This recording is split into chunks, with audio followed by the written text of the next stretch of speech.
پھر میں نے زیادہ محنت کرنے کی کوشش کی، زیادہ دن رات محنت، بہت سارے لیبر کا کام بھی کیا میں، ہر طرح کا کام جہاں سے مجھے پیسے مل سکتے میں وہ کام کر رہا تھا، اور میں پیسے کمانے کا میرا ایک ہی مقصد تھا، وہ میرا مقصد یہی تھا کہ میرے والدہ کی دوائی آ سکے، ہم لوگ 3 ٹائم کا کھانا کھا سکیں اور گھر کا کرایہ دے سکیں۔ جتنا زیادہ محنت کر رہا تھا میں، بس میرا مقصد اچھے کپڑے پہننا نہیں تھا، کوئی گاڑی خریدنا نہیں تھا، لوگوں کو کچھ بتانا نہیں تھا، بس میری زندگی گزارنا تھا۔ اس دوران میں کوئی چیز کی کسی کی کوئی ہیلپ نہیں ملی، ہر چیز سے مایوس، نہ گورنمنٹ کی طرف سے کوئی سہولت ملی۔ کافی گورنمنٹ کے پاس میں اپنے لون کے لیے اپلائی کرتا تھا، کہیں سے کچھ لون نہیں ملتا تھا۔ کئی لوگوں سے میں کچھ پیسے رقم قرض کے طور پہ لے کے کچھ کاروبار کرنے کی کوشش کرتا تھا، لیکن کہیں سے کوئی انتظام نہیں ہوتا تھا۔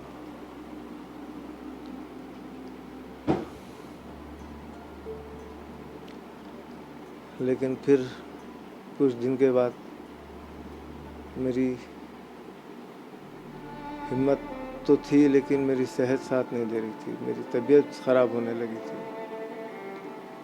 پھر کچھ دن کے بعد میری والدہ کو کینسر ہو گیا، بریسٹ کینسر۔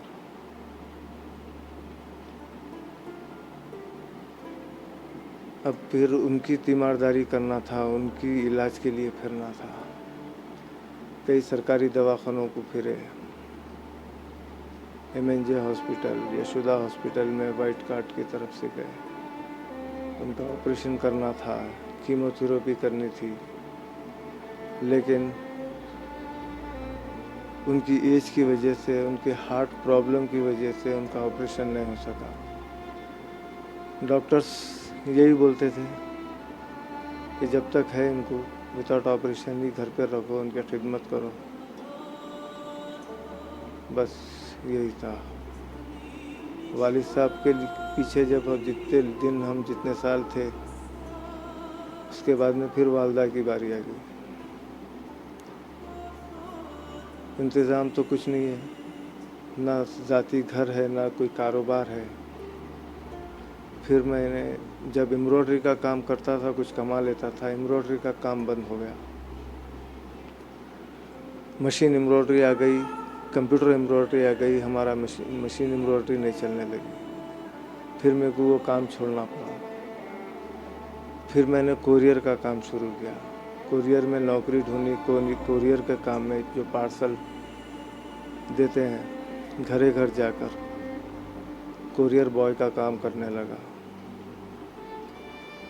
میں دیکھیے آپ، میری والدہ کا انتقال، میری والدہ کو 2017 میں میری والدہ کا انتقال ہو گیا کینسر سے۔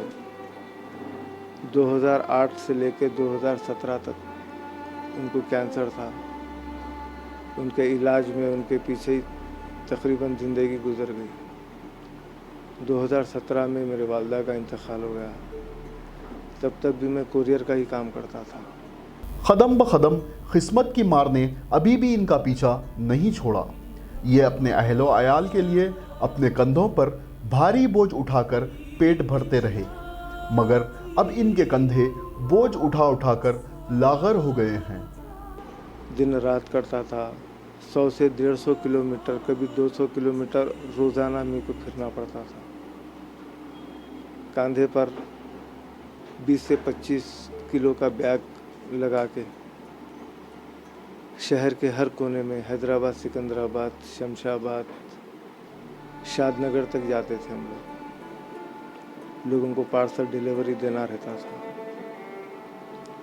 وہ کام کرتے کرتے ایسی حالت ہو گئی کہ میرے شولڈر کے پورے ہڈیاں کمزور ہو گئے